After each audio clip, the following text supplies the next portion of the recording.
Office of Accessibility. I worked for you. I'm Grace Harris. I'm one of the CTE accessibility coaches. Can you give a pitch about what you do and what jobs are available on campus? Because I really enjoyed working there. Our job hires for note-taking services.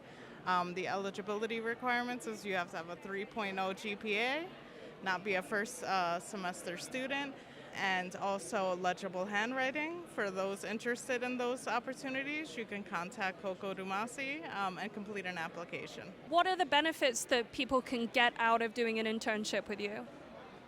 I would say the benefits is in terms of working with our students is you definitely get an appreciation for how our office operates. You get to work for BMCC, which definitely provides good networking connections. I really loved how I got to sit in on classes that were completely different majors to what I was in already. Absolutely. So you wouldn't necessarily be assigned to the same major classes that you're currently taking. You'd be assigned based on the student's major.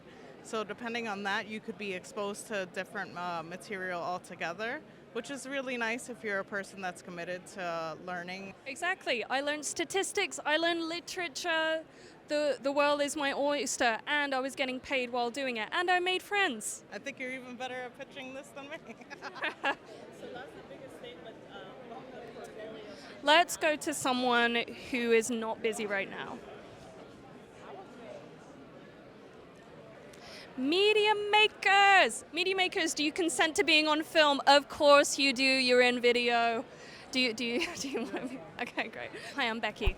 This is the first career fair that showcases media arts of its kind at BMCC. Is this your first time at BMCC? No, it's not. Okay. Yeah, I've done a number of info sessions for the Media Arts Department, and first time at the career fair though.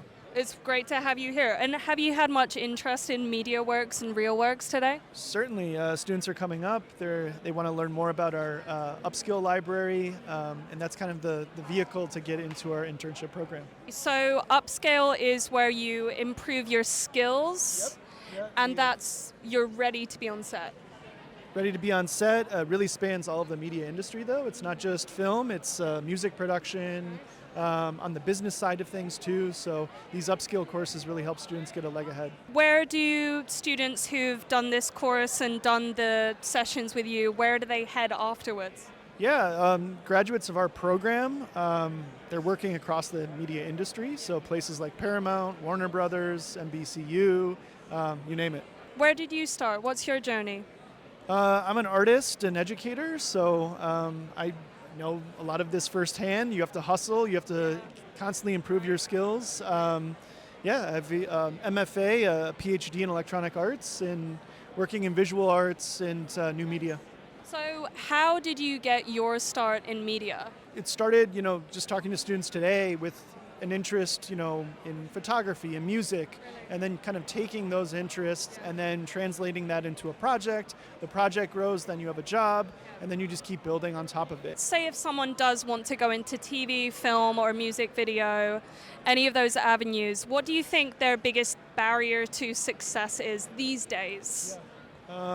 Obviously, you need to have experience. Like, you can't just be all theoretical, so you need practical experience. That means internships, PAing on a set, and then having a really strong portfolio. So, you can't discount school projects, but you have to build outside of those school projects, in some cases for many years, to get to that industry standard. How do you become a PA on set, and how do you make those projects outside of school? So this would be a great first start. This is kind of a conduit to getting that internship, which might translate into a job. I find that with a lot of the students I work with, it starts small and it can get really big and it goes really fast. However, you have to hustle for many years. The hustle never stops, the grind never stops. We have a phrase at BMCC, start here, go anywhere. I've seen it, yeah. Right? Yeah. You like that? Yeah. Thank you very much, sir. Right. Thank you for your time. It's very quiet over here. What do you guys do here? Placemaking. Basically, our name is Concrete Safaris. We're a nonprofit organization located in East Harlem. Our main mission is to kind of encourage youth in East Harlem to do outdoor activities. Right now, today, what we're offering is summer internships for college students specifically because on top of getting paid every 2 weeks, we also give them an education award. The education award helps them kind of pay for tuition or pass loans with colleges as well. So that's why a lot of college students specifically have been interested in the program today. It's a paid internship. You get paid to be outside in the summertime, enjoying your community. What do you think what interns do with you though? So interns get to choose what hours they want to do. They also get to choose what role they want to play. So if you want to do the outdoor play role, you're kind of teaching the kids in East Harlem how to ride bikes, obstacle courses, things like that. A lot of kids in East Harlem may not necessarily have the resources to do so because due to maybe out of fear of gun violence or gang violence or things like that. Or people take your bike. Yes, maybe. Maybe you're interested in photography. If you're interested in photography, you kind of take summer youth interns, 14, 15-year-olds over the summer on field trips all over New York City. Awesome. They take pictures of New York City and you kind of help curate photos into a photo expo, a photo gallery. If you're interested in gardening, you're kind of teaching the kids educational workshops related to how to grow food, how to maintain a community garden. Do you have to have experience in, say, plants, in photography in order to take those positions? Honestly, you don't. It would be great if you did. Obviously, we would place you in those groups if you did, but a lot of members in our programs honestly haven't had much experience in those fields as of yet, but they're learning along the way. That we provide training for them, and it's been working out great so far, but we're just hoping to create more awareness for the program and hopefully recruit more college students in the process. Yeah. Awesome. Thank you so much, guys. Nice to meet you. What was your name again? I'm Becky. Hello, I'm Becky. I'm with Career Connected Learning. And is it your first time at BMCC today? It is actually my first time at BMCC. Yeah, I couldn't stop taking pictures on my way here. Really? Yeah, just with the World Trade Center, like it's so close by. It's amazing. It's a nice area. Yeah. What brought you here today? Who brought you?